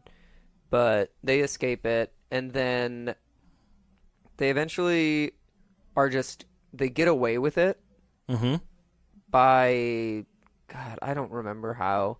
So they step outside the perimeter. The blades go off, one for each of them. Yeah, right? and they jump into the crevasse. They go into cornfields, right? Which, I'm sorry, blades, as they chop things, would eventually lose momentum. Yeah, but they're attracted to the magnetic pull of those collars. Right, but the metal itself would just be flying through, not spinning as well and Newton's preparing laws to cut. Are unlawful in this land.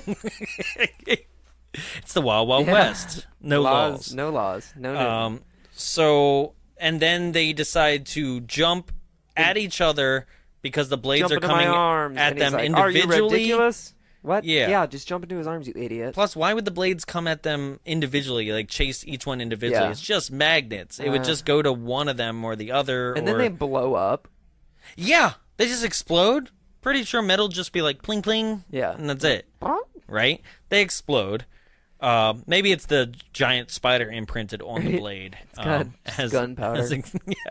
It's written in gunpowder. Yeah. But then they fall down a ravine together, and then they're stuck in like red mud. Yeah. And then they get out of red mud. And they start arguing. And then there's like a bunch of magnetic jokes of like, my neck is stuck to your belt loop, crotch, blah. When you hit a magnet, does the polarity just reverse? This movie, I'm telling you, does not listen to science, and science was never invented in this movie. Nope. So anything is possible.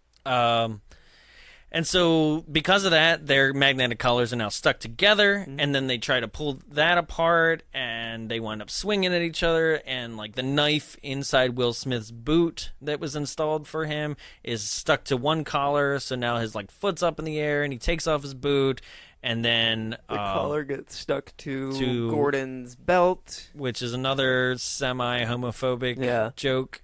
And then they try to run in opposite directions, and it winds up pulling them back together. Ha ha, hardy ha ha. In some water, and then they see like the toolkit that Gordon thought his backup toolkit that must have been in his boots or something. Right? Why didn't you hide it in your butt? Yeah. Well, that's where he would have looked. Yeah, is the line from the film, and I'm like, he would have looked in your butt. Yeah. All right. Immediately. Well, it's Loveless. You know, because the scene prior, he was talking about how he was going to sleep with Salma Hayek with, like, some sort of robotic dick or something. Yeah. And do you think a fine man such as myself of mechanical prowess would be able to create such a device in which to pleasure her? Yeah, and then it shows the machine. Literally, it shows the machine that shoots pumping the thing, like the piston pump. And I was like, oh, that is pure wrought iron, right? So, and then we go to the Continental Railroads being connected, which the president is. Oh well, no, we get a short scene where they have their collars off, and then Gordon is like, I hope I never find anything magnetic within 5 miles or something like that. But then his collar immediately drags him to why wouldn't you let go of the collar? I know. It drags him all the way across the desert. And then that's how they find out how to follow and where to. They find his Loveless's private train tracks. Yeah. Which leads to Spider Canyon, where Loveless has his own city. And then the giant spider is revealed. Yes. Right? They follow said spider to the Transcontinental Railroad ceremony, yeah. And Ulysses S. Grant is there in order to drive the final stake into the railroad that will complete the two, connecting the two coasts. And kill the vampire. No, that's the previous president. Yeah, okay, right. Vampire hunter. Yeah. And then Loveless comes up with the giant spider and decides to kidnap the president so that he can surrender to the United States. And this is where also Gordon pretends to be the president again. So now you have that a second time. Right. And in the smartest villain choice, he's like, just take them both. I know. I was like, oh, that's what everyone should do. Right. Instead of like get one. I don't know. Yeah, not this like shoot him. No, instead he's like, shoot them both. Take them. Right, which is another thing later when he's like, shoot him in the head. I'm like, yes. He's like, oh, good. Right. He's probably got a bulletproof vest. Shoot him in the head. Yeah. So at that time, Will Smith is climbing up the side of the spider for this distraction, but like one of the henchwomen, she like walks over and like as he's at the top, she just shoots him in the chest. But he's wearing like the chainmail breastplate. Like whoa, right. It came The impermeable. Back into play. Yeah, the impermeable. The pretentious. And then, so he wakes up later, but it looks like it's a nighttime shot. Turns out it's still daytime. And I was like, oh, all right.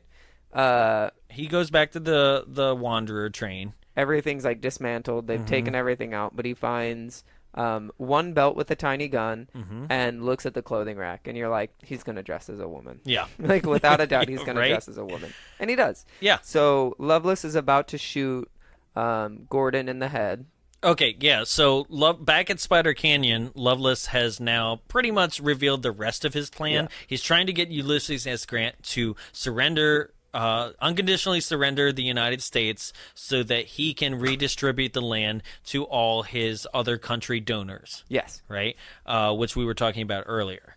And he's like, okay, if you don't surrender, I'm going to shoot Gordon here in the head. Right, and this is where Will Smith shows up in drag as a belly dancer. Once again, I don't know how nobody knows. It's not. I kind of. There's only one scene. person that knows who it is, which is Gordo. Huh? Oh, and Salma Hayek. Gordo knows who it is because it's his costume. Yeah, that's right. Gordon. No, Salma Hayek doesn't. Nobody. The only people that know are Gordon and the train conductor guy, M. Emmett Walsh. Right? They both know, but everybody else is like, who is she with us? And it's like, how do you not know? No one knows who she is, but like... but everybody knows who Loveless West is. Yeah, Loveless is like, ha ha ha, I love this. Right? Which is weird. Like, because also, if you were there hired to be like, it's like, oh, here's your new girl, Loveless. Like, one... What a weird time to start. Yeah. Two, pretty sure he doesn't like black people. Yeah. So probably wouldn't be his girl of choice. Yeah. And then three, also pretty sure if she was hired to give him a lap dance, he needs a lap. And then also... She may do. He's like all over all the people he shouldn't be. Yeah. Like, and he's just I'd be like, what are you doing over there? Prisoners. Right? Dance on my prisoner. Like, that's pretty stupid. Yeah. So then his nipples start rotating, and it turns out the boobs are flamethrowers. Also, don't know how napalm gets shot across the room. I was like, all right, cool. Loveless runs with the president, and they go back in the spider to destroy a town. And they do.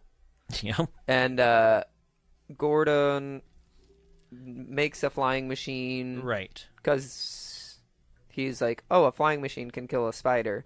And they're like, but that's not how they use it. They get inspiration from nature, but it's like a loose nature connection. It's like they just flew onto the spider instead of climbing it. I don't know.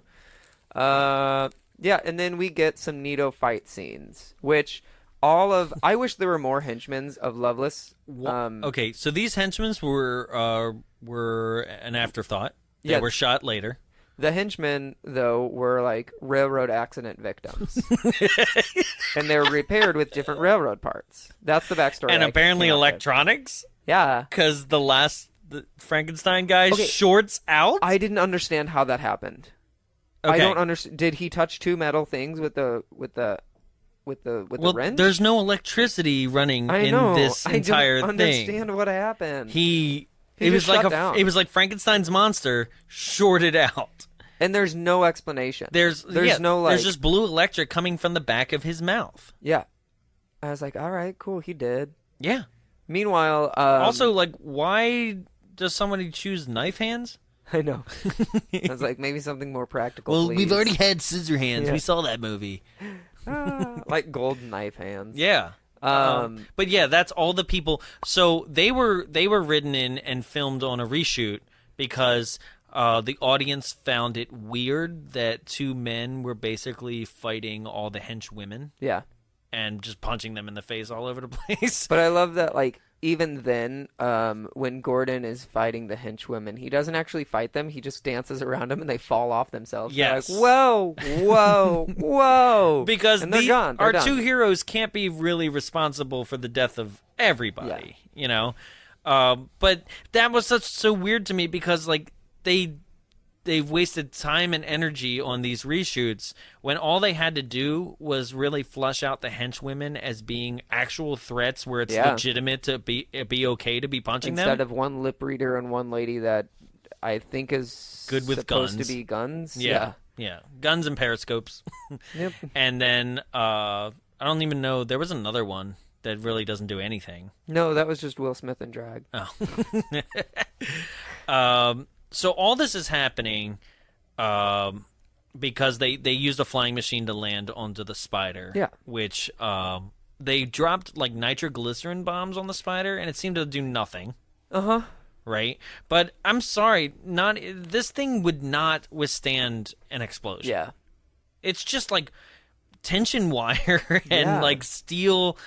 I don't know how it's put together, and it hurts my brain to like think of like how it could even possibly physically be there, right? It sounds like the scene in Jurassic Park when the T-Rex is going through the fence that's powered down. It's like yeah, the So tension that was the wire only thing I sound. liked. Yeah.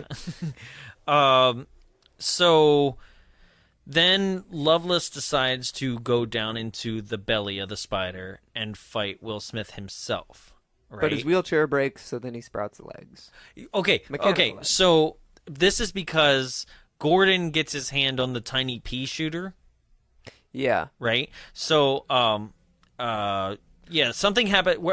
I don't remember how the I think Will Smith pulls a cable or something on the wheelchair. Well, it looked like he backed up in the wheelchair and it just got stuck. It did look like that. Like, that's what I But thought. something happened, like it lost steam or something, right? Yeah. So then he reveals that he has robot legs, 4 of them, Hydraulics. right? And how that was my everything question: works. was hydraulics a thing yet? Mm. I guess so, because of trains. I'm not the a piston pump. hydraulicist.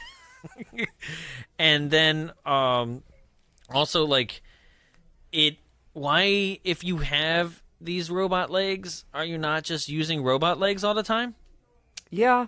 Maybe they just can't do terrain really well.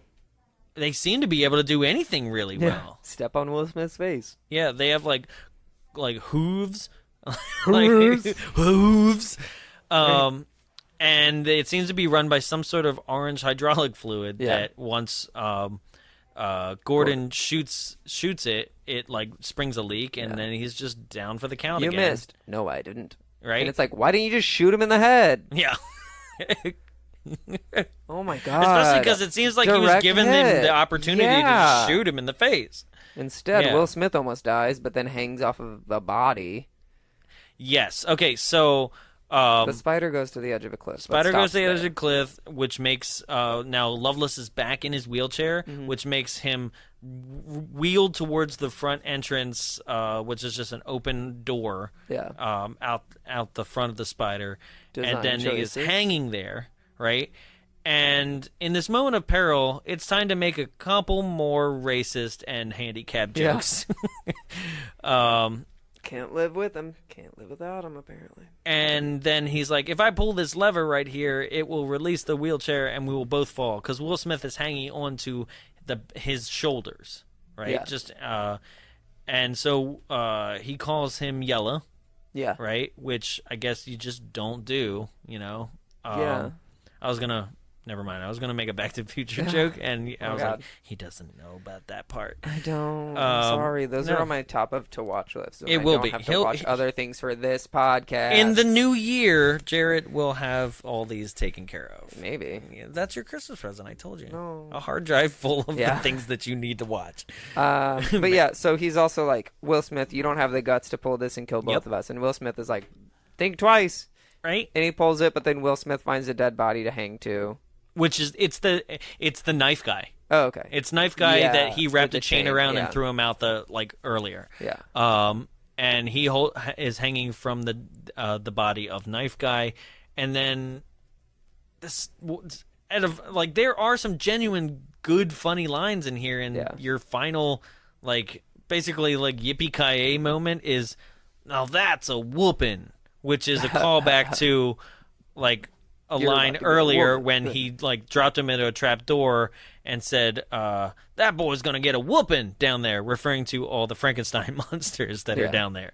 That wasn't the best callback you possibly could have done. You could have had something better. Didn't feel victorious at all. And then we get a scene where we're back at the Transcontinental. The railroad is done. Complete. The vampire of the United States has been killed. And then Ulysses S. Grant appoints them as the first 2 Secret Service members. But who's number 1? Yeah. Who cares? Right? And even the president's like, who fucking cares? Yeah. He takes their train back, and they're like, how do we get back? Right. And Salma Hayek shows back up. Like from missing from the movie since the belly dance scene. Yeah. Because she is not on that spider, right? I think she is. She's just standing. Okay, so while they're fighting in the basement, everyone else is just up on the second floor of the spider being like, how do we control it? I don't know. Yeah. Like, they're not doing anything to help, really. Like, they stopped the spider, but... Salma Hayek's like, I have to tell you the truth. You are saving my husband, not my dad. Right. And then they're like, what? And they're like, okay, bye. Like... That's it. That's it. So stupid. Such a pointless character. But they just needed a female in there because, I don't know, Hollywood. Yeah. You can't have that many men in one room, I guess. No. Yeah. And then we have one final scene where it looks like they're riding in front of a green screen, which they are, on horses. But then as we zoom out, it is revealed that they are riding the giant spider into the sunset. Yeah. Jesus. That's like, it. No, thank you, movie. It was exhausting because, like I said, like you think it's done halfway through it. And as soon as you see the spider the first time, and I actually paused it because I was like, okay, here comes the finale, and I was making dinner at the same time, and I was like, okay, here comes the finale. I'm just gonna pause it and serve myself my food, and then come back and finish Hot it. Pockets. Right? Yeah. No, it was Hamburger Helper. It was okay, nice. that's pretty cute. And then I paused it. And it said, like, what, remaining time? And it was like... 50 minutes. Yeah, like 45, 50 minutes. And I was like, what? But the spider! Yeah. It's the end. It's the spider! So irritating. Yeah. Yeah. They just get going on and on.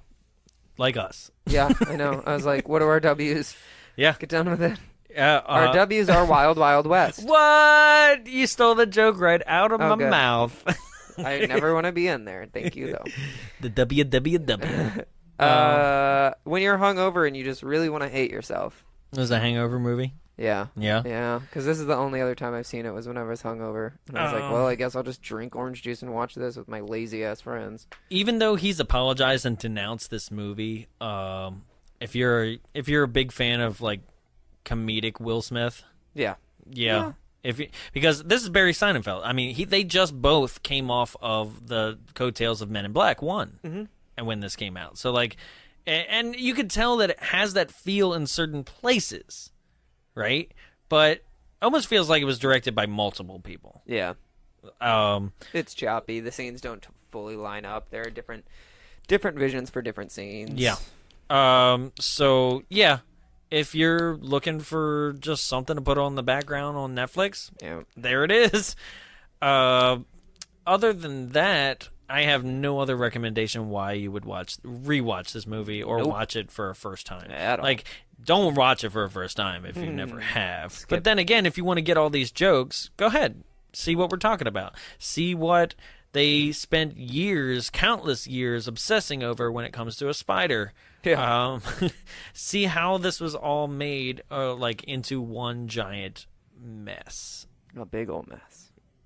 For July of '99. An 8-legged mess. Right. So that just about does it for next Netflix November. Bye. Goodbye. Stay tuned next week as we start our Christmas celebrations.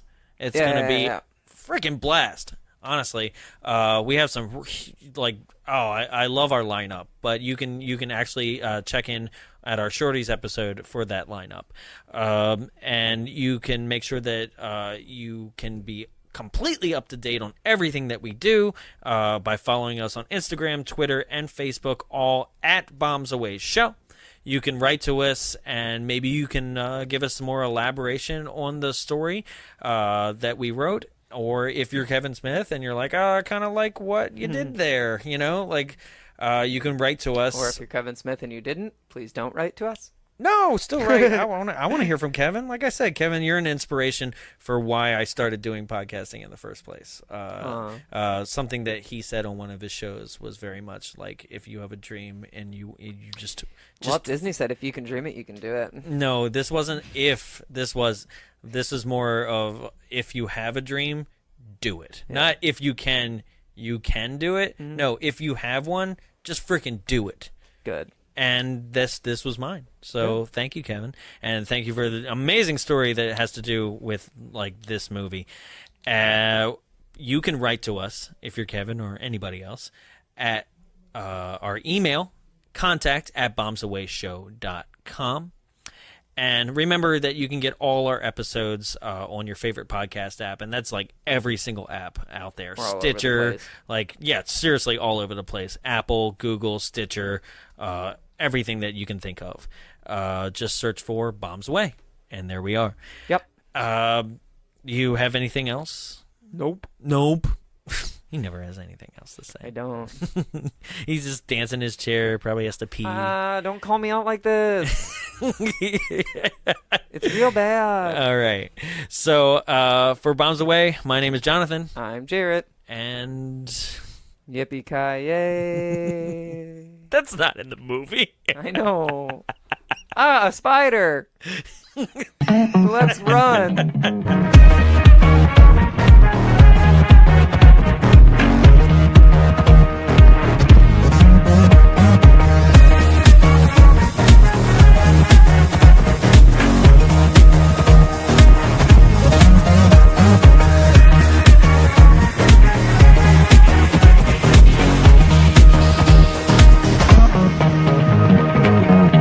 Hey, this is Jarrett with the Bombs Away podcast, and we're here in the Frida Cinema recording our podcast. So the Frida Cinema is a program of the Long Beach Cinematique, and it's located here in Santa Ana in Southern California. It serves the neighboring communities, and it is a non-profit art house cinema dedicated to enriching, connecting, and educating communities through the art of cinema. It's here to entertain, and that's why the entertainment industry exists. So what they show on these screens is pretty amazing. They have things such as the Director's Series, and it features directors such as Martin Scorsese, Mel Brooks, and Lloyd Kaufman. Lloyd Kaufman, if you didn't know, did The Toxic Avengers and The Class of Nukem High. They also have something called Friday Night Freakouts, and this is presented by OC Weekly. It has films that are among the horror or sci-fi kind of genre. They've done films such as Lost Boys, Hackers, and The Room. They've also featured anime like Your Name and Akira. Some other things they do are double features. They've done things such as Hot Fuzz mixed with Shaun of the Dead, which is actually two pretty good films. They also show a lot of cool things among the lines of indie films. They have The Void, which is currently on Netflix, and they also have had Academy Award-winning films such as Best Film winner Moonlight, which I think is pretty awesome that it showed in this space before it actually went up. If you want more information about showtimes, location, and everything film and entertainment related to the Frida Cinema, you can go to www.thefridacinema.org. You can also follow on Facebook at facebook.com/thefridacinema and on Instagram and Twitter at thefridacinema. The Frida Cinema, for filmmakers, for filmgoers, and for you. This has been a production of Big Bulb Entertainment, executive produced by Jonathan Young. For more media and information, visit us at www.bigbulbentertainment.com. Big Bulb, what's your bright idea?